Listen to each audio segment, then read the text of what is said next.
Berita tersebut sebetulnya sudah diterbitkan agak lama. Sudah terbit sejak bulan Januari tahun 2022.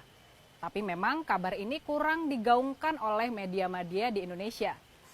Berita tersebut diterbitkan oleh sebuah media Israel, yakni The Jerusalem Post. Alamat situsnya jpost.com. Buat lebih memahami konteks dari berita penting ini, kita harus bahas dulu soal The Jerusalem Post-nya. Media ini adalah surat kabar berbahasa Inggris tertua di Israel. Media ini didirikan oleh seorang laki-laki Yahudi bernama Gerson Agron pada tahun 1932 dengan nama The Palestine Post. Nama tersebut bertahan sampai dengan tahun 1950 dan kemudian diganti menjadi The Jerusalem Post. Sampai sekarang media ini bisa dianggap sebagai media berbahasa Inggris paling berpengaruh di Israel. Jadi The Jerusalem Post ini bukan media kaleng-kaleng ya.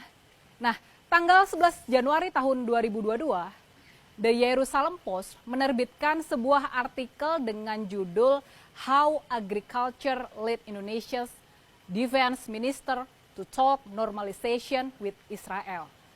Kalau dalam bahasa Indonesianya, maksudnya kurang lebih adalah bagaimana kerjasama pertanian membuat Menteri Pertahanan Indonesia menjajaki normalisasi hubungan antara Indonesia dengan Israel.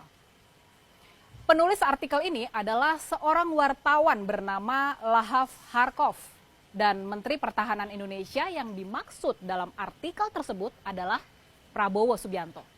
Eyang Prabowo Subianto. Kalau diterjemahkan, dua paragraf pertama artikel tersebut berbunyi kurang lebih seperti ini. Kerjasama pertanian telah memainkan peran besar dalam mendekatkan hubungan di antara Israel dan Indonesia baru-baru ini. Menteri Pertahanan Indonesia, Prabowo Subianto, memimpin upaya tersebut dari Jakarta. Serangkaian pertemuan, pernyataan, dan laporan dalam beberapa bulan terakhir di tahun 2021 menunjukkan kalau Israel dan Indonesia, negara dengan populasi muslim terbesar di dunia, semakin dekat.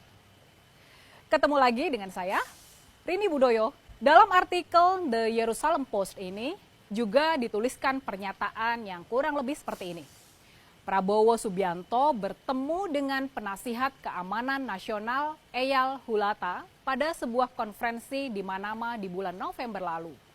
Dia juga terlihat berbicara dengan kuasa usaha Israel di Bahrain, Itai Takner, pada acara yang sama.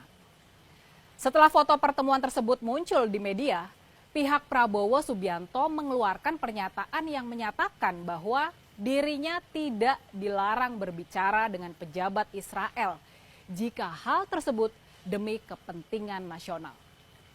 Masih menurut The Jerusalem Post, Eyang Prabowo sebetulnya sudah menjalin kerjasama dengan Israel sejak beberapa bulan sebelumnya dalam bidang pertanian dan ketahanan pangan.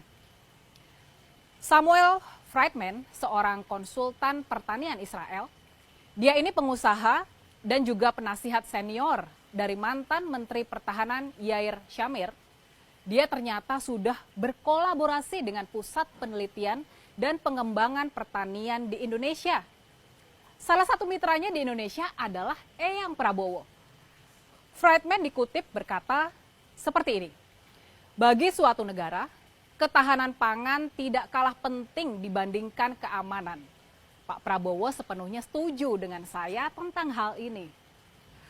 Friedman juga berkata, kalau dia tahu ada pembicaraan tentang normalisasi hubungan antara Israel dan Indonesia, tapi dia tidak terlibat dalam urusan politiknya. Nah, sekarang gimana tanggapan kalian setelah tahu isi dari pemberitaan media Israel ini? Apa pendapat kalian tentang Eyang Prabowo? Pastinya nih, kita semua setuju kalau Eyang Prabowo harus menjelaskan sikap dia yang sebenarnya soal masalah Israel dan Palestina ini. Apakah kalau dia ternyata bisa menjadi presiden kelak, apakah Indonesia benar-benar bakal membuka hubungan diplomatik dengan Israel? Apakah kita bakal punya kedutaan besar di Israel? Waktu ditanya para wartawan soal apakah dia sebagai Menteri Pertahanan bakal ikut memboikot produk-produk Israel? Ini mengingat militer kita menggunakan beberapa produk berlisensi Israel. Eyang Prabowo tampak menghindar memberikan jawaban yang tegas. Dia mengacu ke pernyataan Presiden Jokowi kalau perjuangan Indonesia sudah jelas. Tapi Eyang kemudian ngeles dengan bilang kalau kita tetap harus memikirkan kepentingan dan kebutuhan Indonesia. Kalau kalian mau lihat pernyataan Eyang Prabowo soal hal ini, tonton video ini sampai akhir deh. Jadi gimana sebetulnya sikap Eyang Prabowo soal isu Israel dan Palestina ini? Benarkah Eyang Prabowo pro-Israel? Kalau menurut The Jerusalem Post, mereka menjelaskannya seperti ini. Eyang Prabowo sudah mengumumkan di bulan Oktober tahun 2021 soal rencananya buat mencalonkan diri sebagai calon presiden di Pilpres tahun 2024. Nah, terkait dengan hal ini, sama seperti banyak pemimpin negara-negara Arab dan Muslim lainnya yang berupaya buat bisa membuka hubungan dengan Israel, Eyang Prabowo juga memandang sikap terhadap Israel sebagai bagian penting dalam menjalin hubungan yang lebih baik dengan Amerika Serikat. Oke, itulah tadi hasil liputan salah satu media ternama di Israel, yakni The Jerusalem Post. Soal peran Eyang Prabowo dalam pembicaraan soal pembukaan hubungan diplomatik di antara Indonesia dan Israel. Nah, pertanyaannya sekarang, ini pertanyaan pentingnya. Pertanyaannya, apakah kalau memang benar manuver Eyang Prabowo ini sudah atas sepengetahuan dan persetujuan dari Presiden Jokowi? Nah, gimana menurut kalian? Alutsista Israel gimana Pak? Boikot. Nah, sekarang ini ada gerakan solidaritas Palestina Pak yang dan memboikot Israel. Produk-produk dan teknologi Israel. Indonesia kan sekarang menggunakan beberapa teknologi yang lisensinya dari Israel. Apakah kita juga akan bersolidaritas dengan gerakan itu juga Pak untuk mendukung gerakan kemerdekaan di Palestina? Kan perjuangan kita sudah jelas. Presiden sudah ngomong, perjuangan kita ya, hanya kita juga akan memikirkan kepentingan dan kebutuhan kita. Artinya rencana membuka boikot juga Pak ya? Terima kasih Pak.